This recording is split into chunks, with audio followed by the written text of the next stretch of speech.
Good morning, Ricky Tang here. Now you meet me outside Lind Motorrad in Welwyn Garden City. I've taken the long trip again and I am riding, or about to ride, a BMW R9T 2021 model. Now I don't know my way around this area very well, so I've got the Kalimoto app running. The dials are slightly obscured by my phone, unfortunately, but we've got the LCD setting on the left hand side. Let's start the bike. Warning light, I think if it stays on it's because it's due a service, but it'll be alright for today's little journey. Are we recording? We're not, are we? But one thing I like straight off the bat is how quick this revs up from a closed throttle. Mine's a little bit lethargic. You've got to give it quite a bit of throttle to have the revs rise quickly. But I quite like that reaction. So I'm trying to think of a scenario, probably quite an unlikely scenario, where someone interested in a new BMW might be trying to decide between an R9T and my R1250. Maybe they've decided that a GS is not for them. Maybe they've got a 1200 GS or 1250 GS and they decided, well, I don't take it off-road and I can probably get away with a lighter, more road-biased machine. Well, the R1250 or this R9T would be the options. So yeah, my plan really for this ride is to see how this bike compares, what the obvious differences are. And as this is just the first few miles, first mile or two, I don't know a lot yet, but what I can say is the riding position, well, the bike overall is more compact. Now, I can't swear to the wheelbase lengths of both bikes, but this bike certainly feels smaller. And I suspect is smaller. Yeah, seat height feels lower than my R1250. So you've got shorter legs. That could be a good consideration. I've decided that as I'm just getting used to this bike, the dynamos on the throttle is just a bit on-off.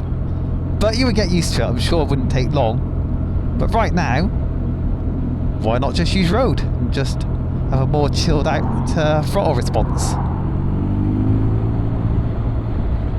Spot on, that is. That's more like it.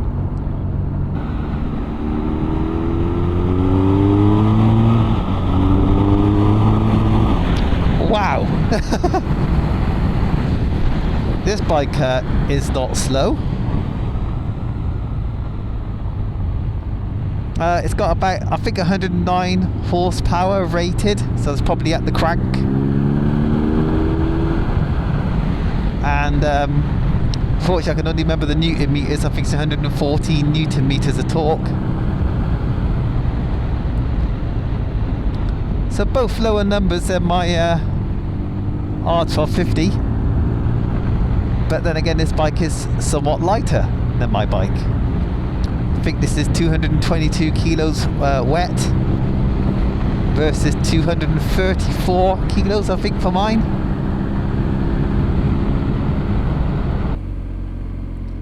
Pretty good time to test the horn.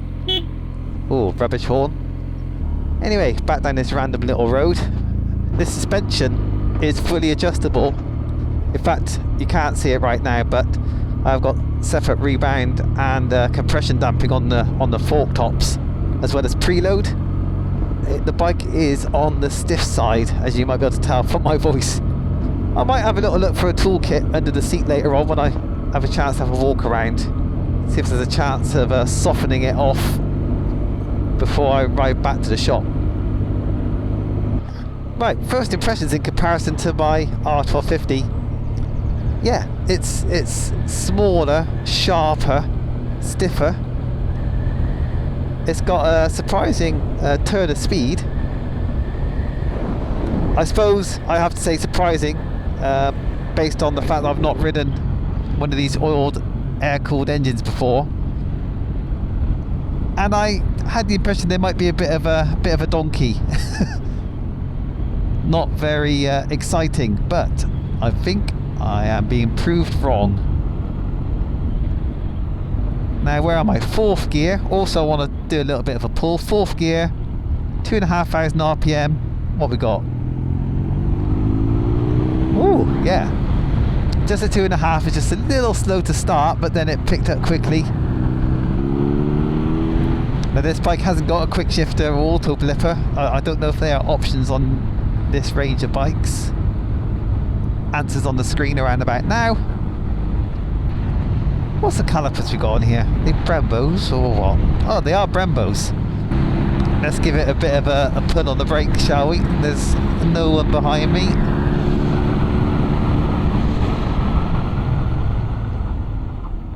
Ooh, that's interesting. I set off the front ABS. Now I don't think on my R1250R I've actually set off the front ABS yet. I don't think I've locked the front. One thing, unfortunately, I do not know is whether this bike's got an IMU and whether it's got lean sensitive ABS. And now that I've noticed how eager the ABS is to kick in, I'm kind of hoping it has got lean sensitive ABS. Engine temp, speed, voltage, miles per gallon, consumption, engine temp, speed. How do you check the fuel range? Why would it not give me the fuel range? Right, okay, I'm gonna have a look. I can't see anything and I can't hear anything, so I better get some fuel.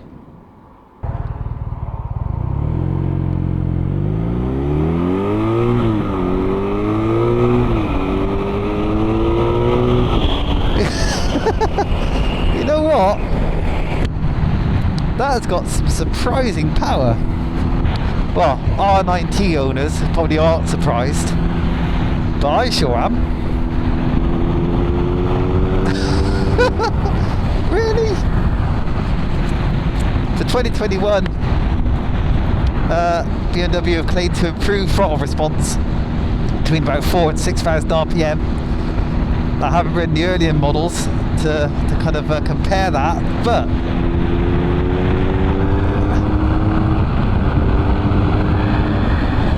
it does feel like a mental little thing. I wonder what the drive ratio's like in comparison to my R1250, whether basically it's geared lower. The suspension is making life slightly uncomfortable, but not too bad. It's not really reacting to the bumps very well, but again I think it's just set up a bit too stiff at the moment and that needs adjusting for me, maybe for my weight. Being about 73 kilos I think at the moment before I put my riding kit on. I'm also 5'7" or 170 centimeters, and my inside leg is 32 inches. That's the trouser I take. Yeah, this is a perfect test of the suspension here, just to see how upset the bike feels. Look at the state of this road. It's bloody terrible.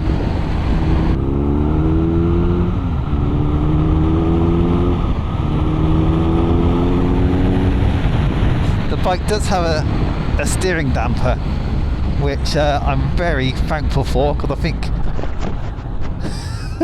I think things would be a little bit more scary otherwise.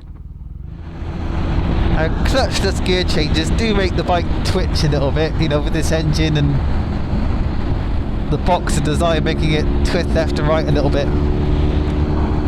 Something you probably get used to again, but kind of I think I prefer probably to use the clutch. It just smooths out the gear changes and keeps the bike calmer. Right. Now, how do you get this seat off? That's the question I've got in my mind.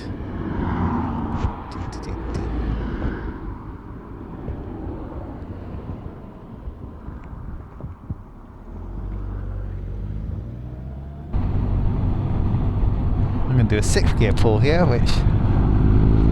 oh wow, 6th gear is good as well.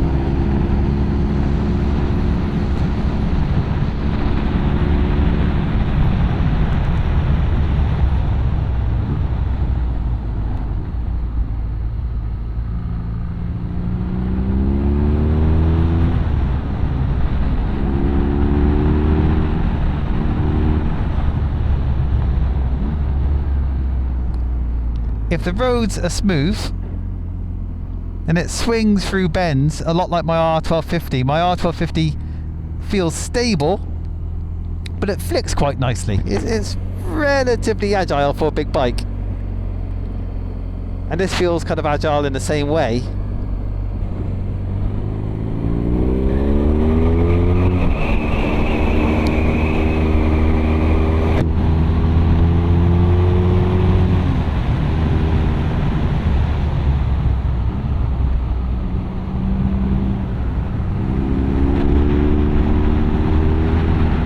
Oh, hello.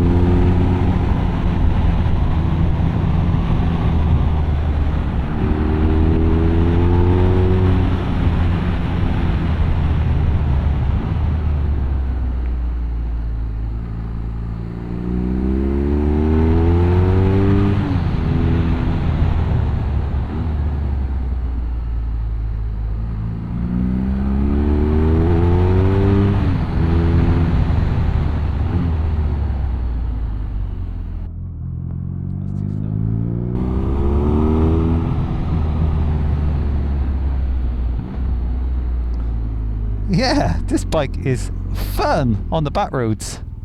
That is a sporty road bike. Kind of reminds me, in a funny way, of the Z900 RS. Good amount of power for the road.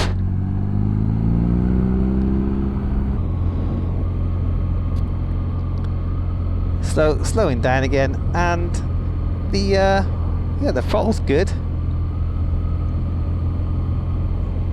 Trickle along at third gear, 30 miles an hour, and it's very happy. How about fourth? Might be taking the mickey here a bit. Yeah, that's 2,000 RPM. It'll do it, but it's not that happy. So how am I finding the older riding position so far? I'm liking it actually. It just feels like a smaller version of my R1250. Handlebars a bit closer to me and a little bit lower.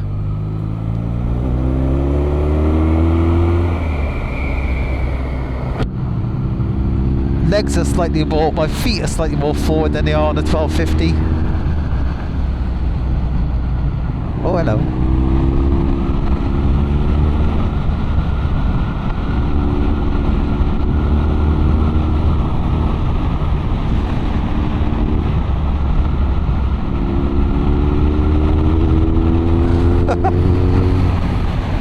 So anyway, here it is. Sorry for the huge camera sticking off the handlebar.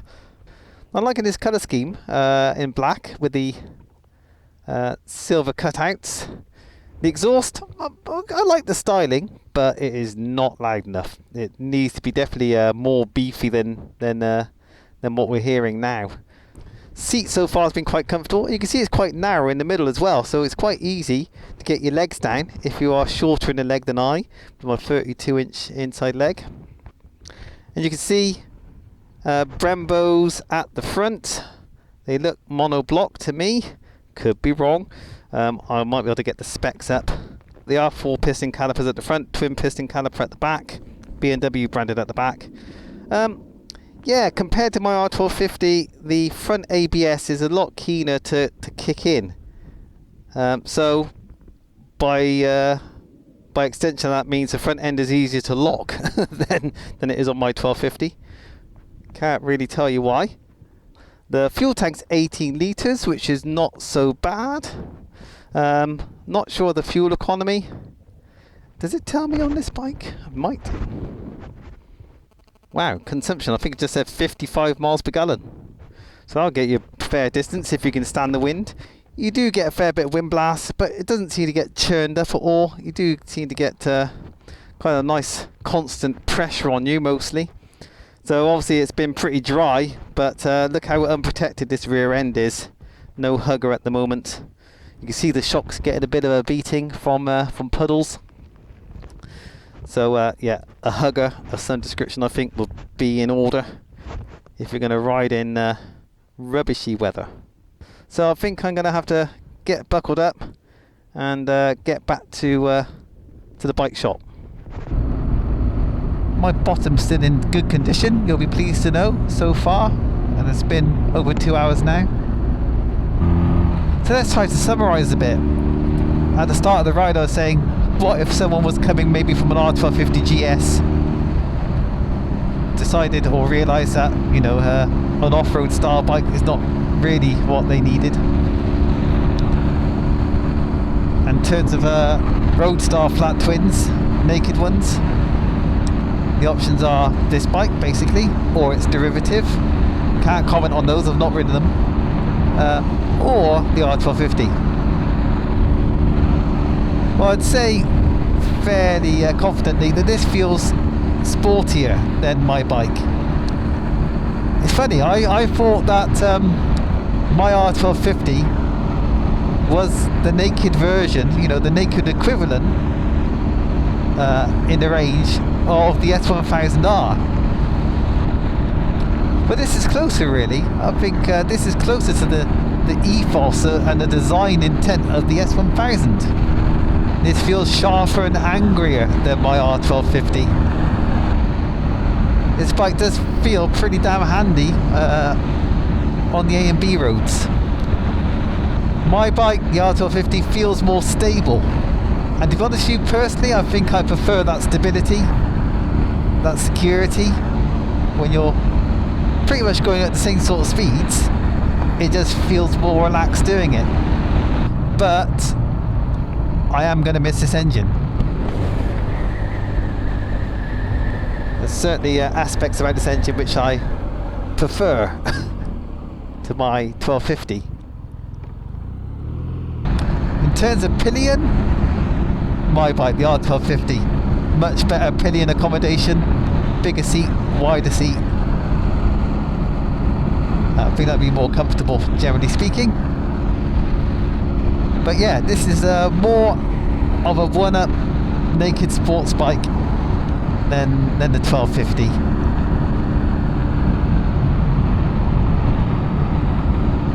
Definitely got more attitude in terms of the riding dynamics. Oh, hadn't mentioned that. Span adjustable brake and clutch levers, by the way. Just noticed. So yeah, if you were torn between the two big naked BMs, hopefully I've clarified things for you a little bit. Now if you enjoyed my video, please press that like button, that'd be great. It really helps.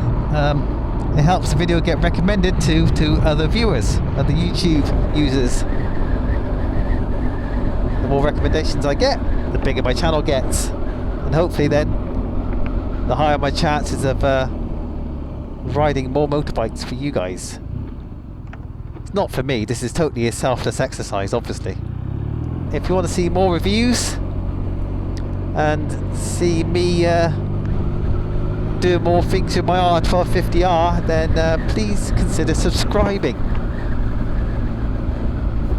That'll be even more awesome. So I shall see you guys in another video, hopefully. Take care, ta-da.